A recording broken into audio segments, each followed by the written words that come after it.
predator, fraudster, and cheat, known for inciting violent mobs. She's lived the American dream while he's been America's nightmare. So let me tell you something, Mr. Trump. You gonna learn a few lessons from us.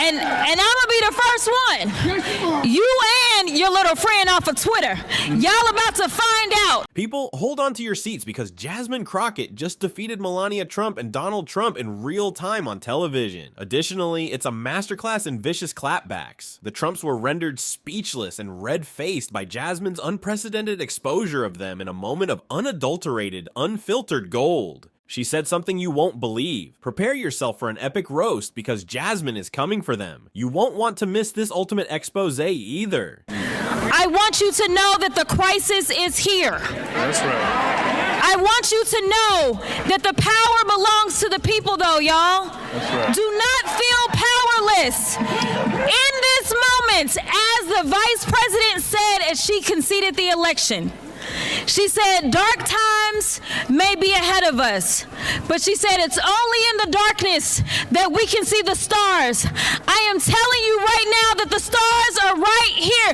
It is time for us to shine. It is time for us to be heard. It is time for us to make sure that they know we will not. Jasmine Crockett had nothing to hide. And when does she ever, let's face it? However, she went to a whole new level this time, dragging Donald Trump so hard that his hairpiece most likely attempted to flee. It's very simple.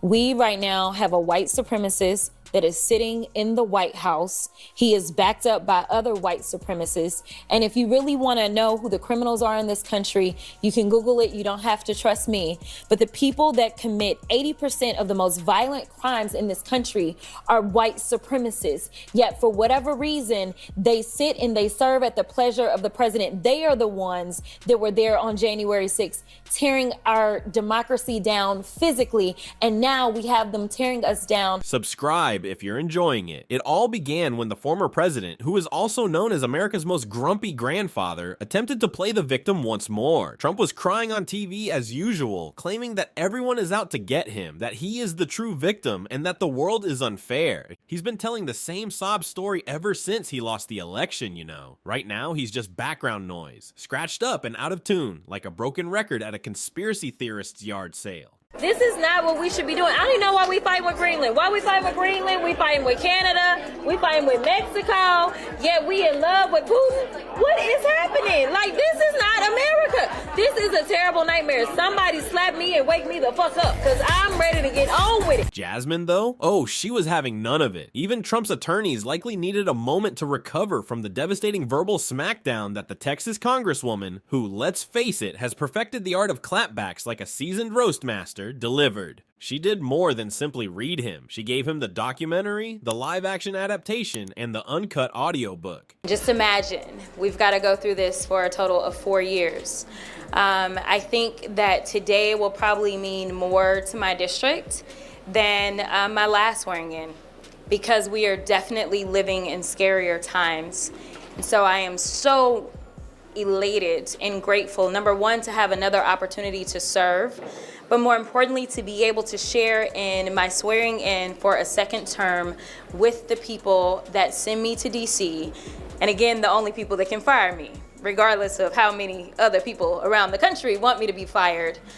I want my district to always know that they will always be my priority, and they are always my She started by pointing out the obvious. For a longer period of time than most reality TV shows, Donald Trump has been wailing about his victimization. He's always complaining about how unfair the system is, she said, rolling her eyes so hard she nearly entered another dimension. You are the system, sir. Let's also discuss her facial expression. You know that expression your aunt gives you when you say something so stupid that she has to stop and take stock of your whole life? Yes, she brought that level of energy to this roasting session. Then Jasmine delivered the harsh reality to him. There are more witch hunts against Donald Trump than there are real witches. He's out here pretending to be persecuted, but in fact, he's just dealing with consequences, which he obviously isn't used to. Thought that it was okay to just tell the truth.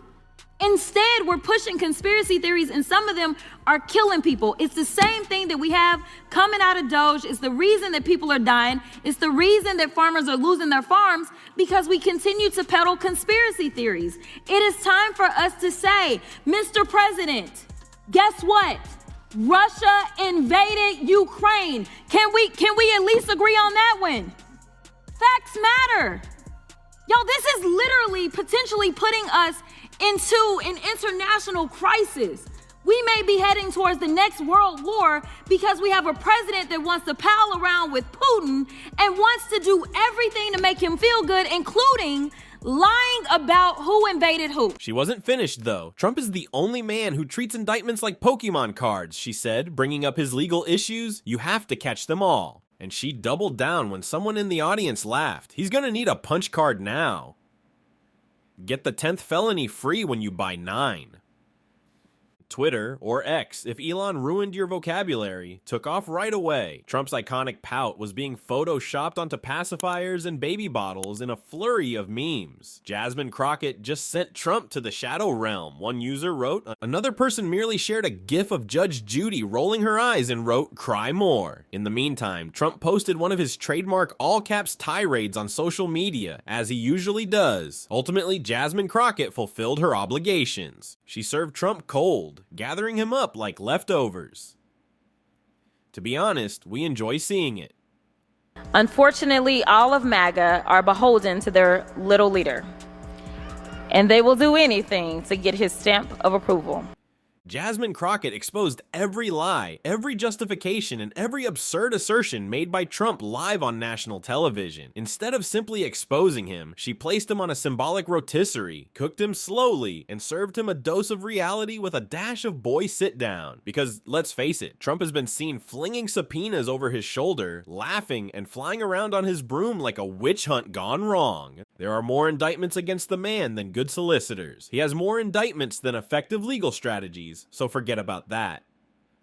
Still, he claims to be the true victim and waddles onto every stage like a cartoon villain. Before revealing the harsh reality, Jasmine essentially laughed in his face. Figuratively, of course. Perhaps, just possibly, Trump could try not to commit crimes if he didn't want to be on trial all the time. We know it's a revolutionary concept. We've got to do better at education. People don't understand. But you will understand when those hospitals in rural America start closing down even more. You will understand when you don't have your Social Security. You will understand when your Medicaid, your Medicare goes away. You will understand as planes continue to fall out of the sky. Soon you will understand why it's important to maybe have somebody that isn't loud and ridiculous, and maybe Sleepy Joe is what we wanted because we could at least. She then proceeded to the ideal phone conversations. Yes, those phone conversations were so perfect that they ought to be displayed in the Smithsonian next to a serviette signed by Nixon.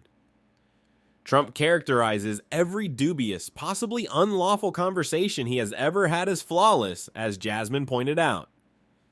We're beginning to question whether his idea of perfection is simply a recorded felony at this point. When she pointed out that regular people don't need to constantly explain why their phone calls aren't crimes, she practically rolled her eyes until they nearly reached Mar-a-Lago, saying, "That was a perfect call at a press conference after you've called your grandmother. No quid pro quo, no collusion, the best call. Let's talk about the classified documents and how ridiculous it is." Jasmine pulled Trump so hard on this that the walls of Mar-a-Lago must have shook. As she stood there asking, "What crayon?" she likened him to a toddler who was caught red-handed with a crayon mural on the living room wall. I have no idea what crayons are. Out here, Trump was cramming top-secret documents into his golf bags like McDonald's extra ketchup packets. Like a tenacious Jehovah's Witness, he is attempting to pretend that he has no idea why the federal government is constantly rapping on his door. Jasmine was clear.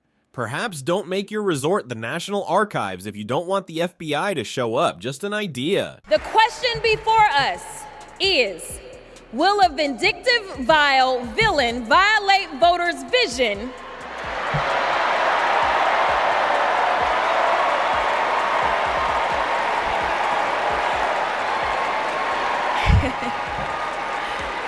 for a better America or not? I hear alliterations are back in style. We deserve better. We deserve a president who can be a bright light in a sea of darkness.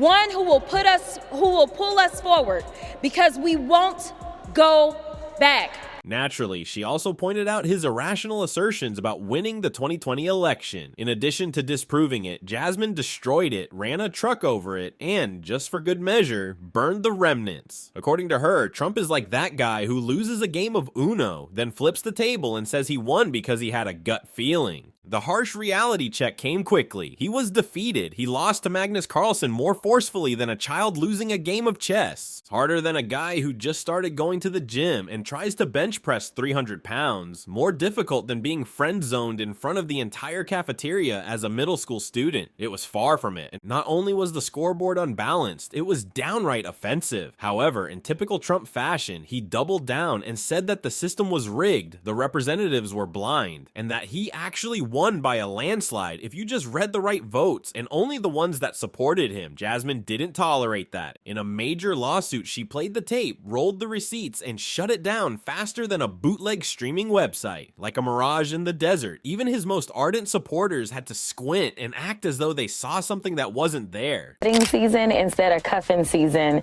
for these two. Listen, I think that Donald absolutely wants to cut the strings, but he really doesn't know how. I mean, this is a guy who has always decided that he wanted to surround himself with people that had money and or power. And right now, all he cares about is money. Listen, for those that felt like he was going to be their savior and be the guy that was looking out for the middle class, he has never been middle class. And so he's not looking out for them. We know that he is filling his cabinet, or at least attempting to fill his cabinet, with other people that are very wealthy. He is looking out for his future and what that will look like. And so that's why it is difficult for him to cut the strings, because he needs Elon. Next came the case of financial fraud. Boy, oh boy. Despite Trump's insistence that he is a billionaire, his bank account appears to be less stable than his grasp of reality. Jasmine attacked him for his fictitious wealth, pointing out that each time a judge demands payment, he abruptly disappears. One moment he's wealthy enough to buy the moon, and the next he's out here evading a landlord like a broke college student. I'm just awaiting my inheritance check from my Nigerian prince cousin, but I promise I'll get you next week, bro. She compared his financial status to that of one of those Instagram influencers who flaunt their wealth on a private jet, only to reveal that it's merely a rental and they're only using it for the photo shoot. Every time someone requests a real dollar, the man, whose empire is based on monopoly money, abruptly stops talking. Where is the billionaire? Even Mr. Krabs now has more liquid assets than he does. This quote-unquote mandate that MAGA thinks exists, it ain't going nowhere, right? Because they literally can't do the basics. We have passed the least amount of bills in this Congress because of the Republicans. And let me remind you, because you brought up the debt ceiling. Remember why the last speaker got kicked out? It was because he raised the debt ceiling, and all of it. And Trump was the one calling for his head. Now he's like, raise the debt ceiling. You know why? Because his Trump tax cuts, this old con that he has, right, that helps out all the billionaires that he's putting into his administration, or at least is hoping to put into his administration, those Trump tax cuts, they expire in 2025. Mind you, he is the only president we've ever had that in one term ran our debt up to $8 trillion. So he already knows he's about to run our debt up, so he doesn't want to have to deal with the debt ceiling. Instead, he wants us to do it. Listen, I ain't got no favors for you, Trump. When you get here, let's also discuss his legal issues. This man has more court appearances than a marathon of Law and Order. Jasmine enumerated them as if she were reading the Coachella lineup. Hush money payments, election meddling, and fraud cases. It's a felonies festival. Trump is Michael Jordan if crime were a sport. He would win the gold every 4 years if lying were an Olympic sport. The audience wasn't sure whether to laugh, cry, or send the man a link to a GoFundMe by the time Jasmine finished. His entire predicament is similar to watching a reality TV show, with the exception that there is a prison sentence awaiting him in lieu of a monetary reward at the conclusion. She naturally joined in on his legal drama as well. Jasmine made sure everyone watching realized that this isn't some conspiracy against Trump, who has now spent more time in court than in real politics. This is the result of committing a crime. Although Jasmine made it apparent, the man acts as though he is being persecuted without cause. The law will eventually take notice if you refuse to pay your bills, threaten election officials, and steal classified documents.